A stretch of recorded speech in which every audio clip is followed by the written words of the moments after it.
Israel's Lebensraum master plan for Gaza, borrowed from the Nazis' depopulation of Jewish ghettos, is clear. Destroy infrastructure, medical facilities and sanitation, including access to clean water, block shipments of food and fuel, impose telecommunications blackouts, unleash indiscriminate industrial violence to kill and wound hundreds a day, let starvation and epidemics of infectious diseases, along with the daily massacres and the displacement of Palestinians from their homes, turn Gaza into a mortuary. Israel has killed or seriously wounded close to 100,000 Palestinians in Gaza, almost one in every 20 inhabitants. It has destroyed or damaged 60% of the housing. The safe areas to which some 2 million Gazans were instructed to flee in the south have been relentlessly bombed with thousands of casualties.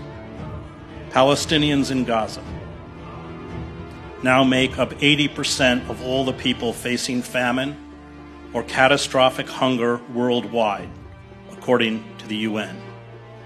Every person in Gaza is hungry.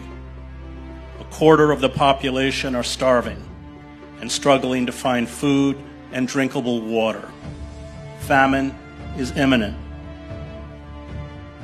The 335,000 children under the age of 5 are at high risk of malnutrition.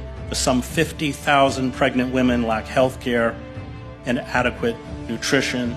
Infants are dying in droves. Israeli political and military officials, as the South African jurists documented at the International Court of Justice, make no secret of their genocidal intent, nor of their vision of what comes next. In September, before the incursion into Israel by Hamas and other resistance fighters, Israeli Prime Minister Benjamin Netanyahu displayed a map of what he called the new Middle East at a UN General Assembly meeting. Gaza, the West Bank, and East Jerusalem had all been incorporated into a greater Israel. Palestine had ceased to exist. The Palestinians are being forced to choose between death from bombs, disease, exposure, or starvation, or being driven from their homeland. There will soon reach a point where death will be so ubiquitous that deportation for those who want to live will be the only option. Israel is lobbying countries in Latin America and Africa to accept Palestinian refugees. Israeli leaders are calling this deportation, quote, voluntary migration. Voluntary migration is not a new concept in the annals of genocide. The Nazis shipped their victims to death camps. The Israelis will ship their victims to squalid refugee camps in countries outside of Israel. This is the plan.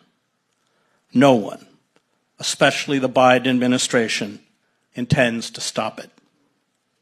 We can all become Nazis. It takes very little.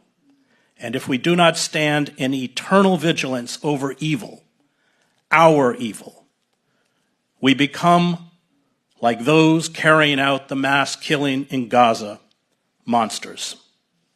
Perhaps the saddest irony is that a people once in need of protection from genocide now commit it.